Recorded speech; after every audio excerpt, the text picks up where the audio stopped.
This is interesting. Hey everybody, Ben here for the Bonehead podcast, and we've got some potentially breaking news for Blood Bowl. So a massive thank you to everyone out there who tagged us and sent messages and stuff. It's awesome to see everyone sharing this cool news as soon as it goes live. Now, before we move on, before we show you the pictures that have been let out, that have been found in a way, we are going to put a massive spoiler alert here. So if you do not want to know what's going on in the future from Games Workshop, if you don't want to see the leaked models, then please step away now. I know there's some people there who actually just want to experience it at the pace Games Workshop want to do that. That is awesome. And now would be the time to go and watch one of our other videos up there in the cards. Anyway, for the rest of you who are sticking around, let's dive in to this year's greatest Blood Bowl mystery. So this week, the Rat Ogre was released from Forge World, and quite a few people went and ordered it. We ordered it, still hasn't turned up yet. But anyway, so the Rat Ogre was ordered, and a chap by the name of Sal at Ridumorb on Twitter posted this late last night. Instead of getting the Rat Ogre, I seem to have got something very different. Now, if we have a look at this model, if we have a look at some of the details, it was very evident very quickly that this was not in fact a Rat Ogre. But if you look at the details, there's a couple of clues there as to what it might be. Now, since then, Sal has built the model, so we can have a look at that as well. But beginning, we can have a look at some of the cool stuff. So we've got an animal skull here. We've got Norse, potentially runes on the shoulder pad. Personally, I love the fact that the helmet here is being used as a knee pad. I think that's genius. Okay, so we've got a big guy model, we've got bones, we've got skulls being used as shoulder pads, we've got potentially Norse runes on the other shoulder pad, and we've got a ton of hair. Are we thinking Norse? The first thing that came out was, is this a Yeti? Is this a Yeti? Is this a big guy for Norse? Do we have Norse coming soon? Actually, that is a very fair shout. However, someone did point out this. And this is where the major point of consternation comes from. We've got big vampire-like pointy ears on the head of the big guy. So the counter-argument is, okay, if it's Norse, that's amazing, but what if it's a vampire big guy? This one's a bit more of a tinfoil hat element, but actually, what if it is a vampire big guy? Personally, I think because the way it's dressed, because you've got those, you've got the shorts, you've got the knee pad being constructed, that shows some kind of slapdash efforts to armor a big guy. I think when it comes to vampires, you'll probably have better fitting armor. You'll probably have like fitted armor for the beasts, like they do with the Fellbats, things like that, because actually vampires have always had money. Norse have always had beer. And from my experience, if you're more in the beer camp than the money camp, you're more likely to find stuff lying around and make it work. Anyway, we've got a model, we've got the model that's been leaked, and now they have built the model too. And here we have it, the spoiler, the breaking news is this very much, very much looks like a Norse Yeti. So we could be seeing the Yeti land. Now, there's kind of two angles that we can take from this. One, it could be the Norse Yeti. So the Norse team is a full-on block fest with a wicked big guy, okay? Frenzy, claws, it's a beast, okay? The Yeti is a lot of fun, and the Norse team itself is a lot of fun. The other thing that we did see speculated online, there's been some great work being done by everybody, which is so cool to see. What if it's Ice Pelt Hammerblow, which was a star player from the older edition? So Ice Pelt was a star player big guy, basically. Ice Pelt Hammerblow. Let's bring up his stats.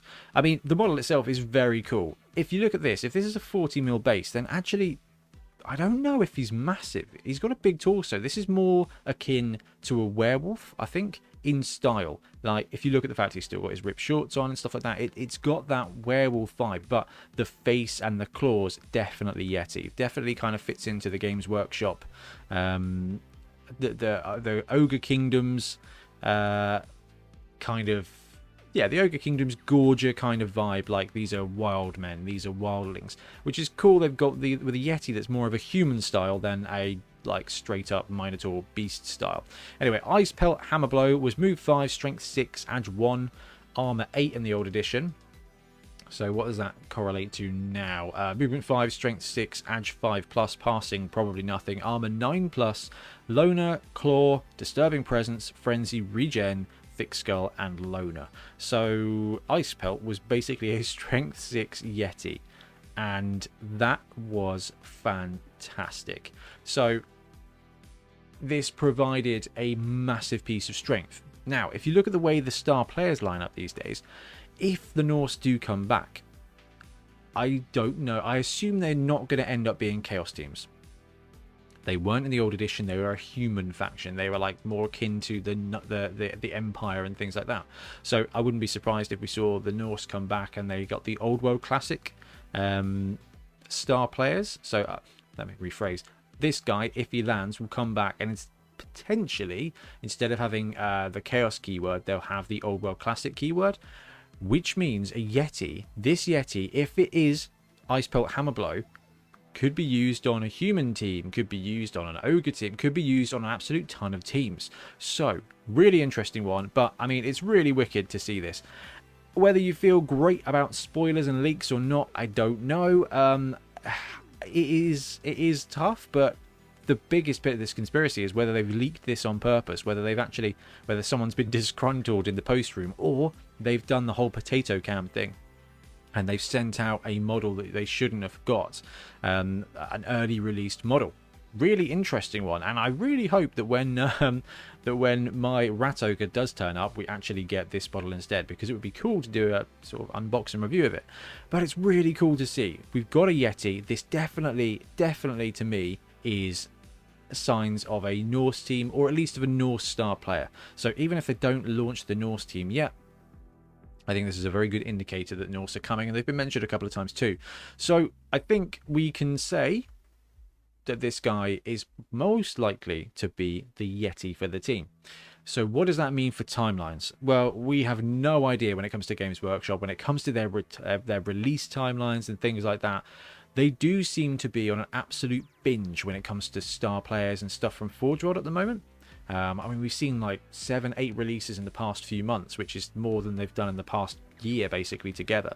And this is the first thing that I've seen out of Forge World over the last X months that's a big guy that doesn't look like you know, Scylla, the Rat Ogre. They had kind of bulbous hands. They had that big comic book style. This one doesn't have that. So we had a sculptor, Windsor Chog, used to make models for Blood Bowl, and got poached by Games Workshop. The guy got a job at Games Workshop making Games Workshop models, and we've seen some of these big guys land that we think definitely smack of Windsor Chog. And this is not one of those. So that is also itself cool. It's got the big hands, but the body itself is very lean. That doesn't really fit Windsor's style. But if we can assume that this is going to be the Yeti for the team, then the extra thing that we can kind of extrapolate from this situation is that the Ulfwereners, so in the Yeti team, I'm just going to call it the Yeti team. In the Norse team, also known as the Yeti team, you get 2 strength 4, movement 6 Frenzy Boys. Ulfwereners, they're called. I don't know what they're going to be called in the new edition. Hopefully they just keep being called Ulfwereners. And they're basically just chunky beast men hybrid dudes. I was worried that they would be released Forge World style. That may still be the case, but actually there's a good chance they'll come in the plastic kit. And the same is true of the Bull Centaurs. I kind of assume that Bull Centaurs for Chaos Dwarves won't be on the sprue. They'd probably end up as extras from Forge World or something like that. I don't know. But we can definitely say there is a cool model here. Now, the other thing to question is, did Games Workshop leak this on purpose? And probably the first question we should have asked, because even though I love my conspiracy theory videos, I do not do a very good job of being a conspiracy theory analyst. The tabs look legit, right? This here looks very much like the Games Workshop stuff. And to be fair, the chap who posted this up first did say, I haven't built it yet because I wanted to post it with the tabs on, so it kind of clarifies that it's Games Workshop. If this is a fake in any way, then actually I think whoever's faked it has absolutely smashed it, because I don't think anybody is wasting that much resin. I think that Games Workshop wastes that much resin because it forms a part of the actual like release function of the mold. But I don't know.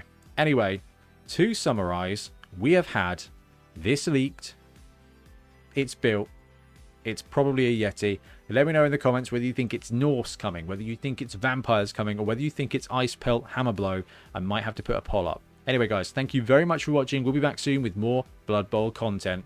Happy blocking, and in guard we trust, even though I've clearly flipped my camera around. Thanks very much for watching. We really appreciate your support. If you want to help support the channel even further, please like and subscribe, or come join us on our Patreon.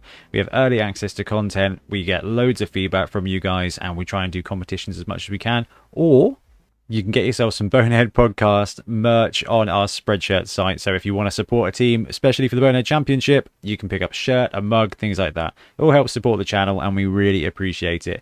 Anyway, links below. Thank you very much. Happy blocking.